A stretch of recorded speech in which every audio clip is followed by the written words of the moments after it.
आदिगुरु श्री शंकराचार्य जी ने धर्म, दर्शन और अध्यात्म की जिस पताका को गगनांदोलित किया, निश्चित रूप से वह हमारे सनातन धर्म की आधारशिला है और हमारा सनातन धर्म उसी पर सतत गतिमान है और उत्तरोत्तर श्री वृद्धि की ओर बढ़ रहा है। सज्जनों, सौंदर्य लहरी में व्यक्त पूजा का तो विधान है ही साथ अव्यक्त पूजा का भी विधान है, अथवा आप यूं भी कह सकते हैं कि व्यक्ताव्यक्त पूजा का पूर्णतया विधान श्री आदिगुरु शंकर ने सौंदर्य लहरी में निरूपित किया है। सौंदर्य लहरी में मां भगवती के जिन ललिता ललान्मत स्वरूप का विवेचन उत्तर भाग में किया गया है, मस्तक से प्रारंभ कर चरण प्रांत तक का विवेचन है, वह व्यक्त पूजा को प्रदर्शित करता है।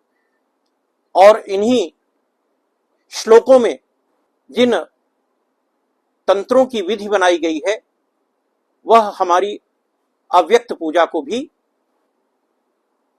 निरूपित करती है। वस्तुतः पूजा साधना एक तो बाह्य रूप में क्रिया पक्ष के रूप में प्रदर्शित होती है और वही पूजा अव्यक्त पूजा के रूप में अंतर यजन के रूप में श्री यंत्र, श्री मंत्र और तंत्र साधना के रूप में परिलक्षित होती है। अगर हम अव्यक्त पूजा की दृष्टि से विचार करें तो मंत्र जप, न्यास,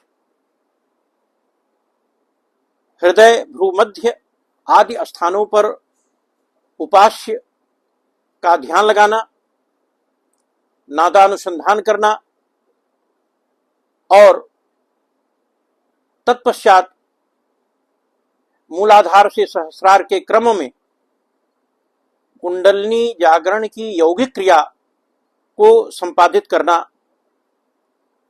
दृष्टिगोचर होता है, जिसे आप खट चक्र भेदन की संज्ञा से भी विभूषित कर सकते हैं।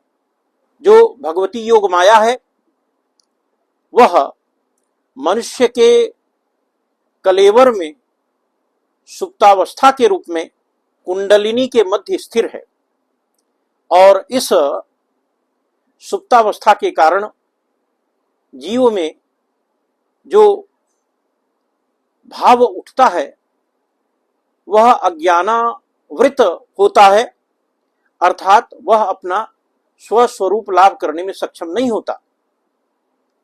इन्हीं यौगिक क्रियाओं को संपादित करते हुए और किसी योग्य गुरु की दीक्षा में इस क्रिया को घटित करते हुए हम जब खट चक्र भेदन करते हैं तो यह सुप्त कुंडलिनी जागृत हो जाती है और सहस्र दल कमल, जिसे आप प्रकारांतर से ब्रह्मरंध्र भी कह सकते हैं, में पहुंचकर वह परम शिव और परम शक्ति के रूप में महामिलन करती है। इस क्रिया को आप अनुलोम तथा विलोम दोनों पद्धतियों से कर सकते हैं। आज मैं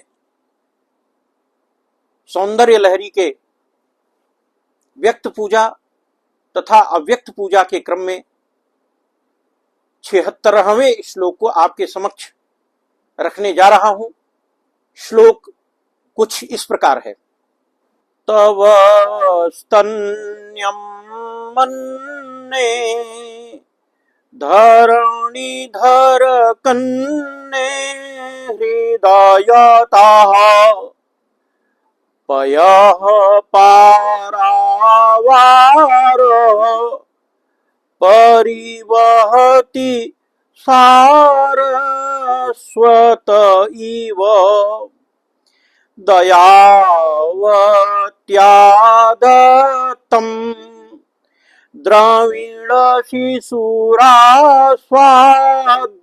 तव यत् कवीनां प्रौढानामजनि कमनीयं कवयिता। सज्जनों, श्लोक का जो शाब्दिक विमर्श है वह यह है कि हे श्री राजराजेश्वरी महात्रिपुर सुंदरी भगवती पार्वती, आप दयावती हो।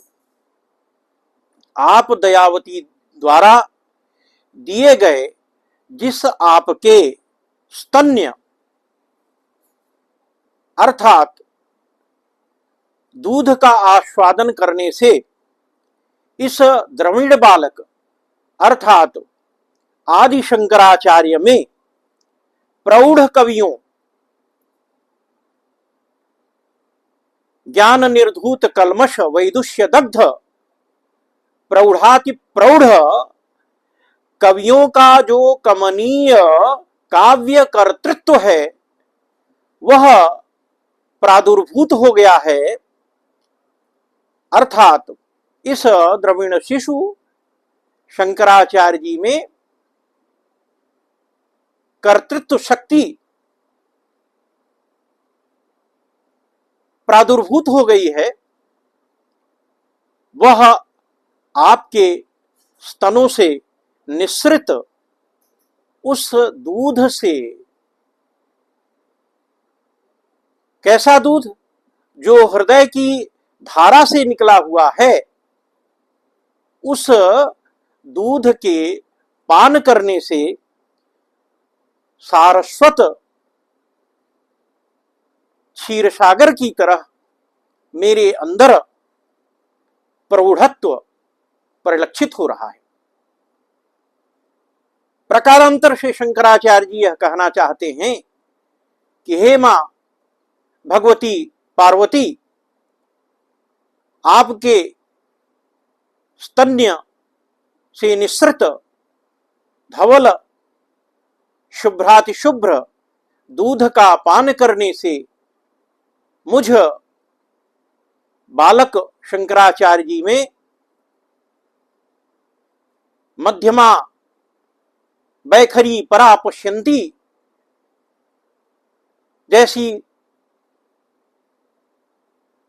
ज्ञान की शरण और प्रौढ़ कवियों के कर्तृत्व की भांति मां सरस्वती मेरे वाणी में अब लीला कर रही है। लीलायते भारती, यह इस श्लोक का शाब्दिक विमर्श है। सज्जनों, यदि इस श्लोक का प्रतिदिन 40 दिन तक अनवरत 1000 बार पारायण किया जाए और इससे उद्भूत श्री यंत्र कनक पत्र पर टंकित कराकर उसे धारण किया जाए तो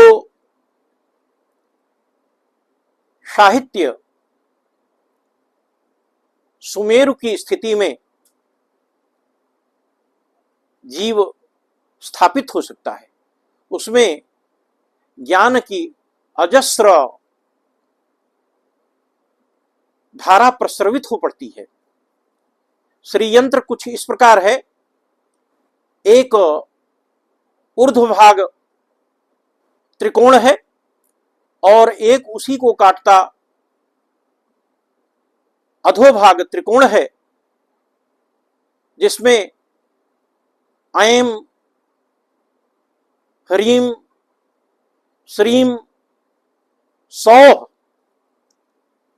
इस प्रकार के बीजाक्षरों का अंकन उनके कोष्ठकों में होता है और इस श्री यंत्र को कनकपत्र पर धारण कराकर और उसका निष्ठापूर्वक उसे प्राण प्रतिष्ठित कर चित्रान्न अर्थात पुलाव, मधु और फल का नैवेद्य निवेदित करते हुए पूजन किया जाए, प्राण प्रतिष्ठित किया जाए और तत्पश्चात उसे साधक धारण करे तो निश्चित रूप से उस साधक में अनंत श्री और अनंत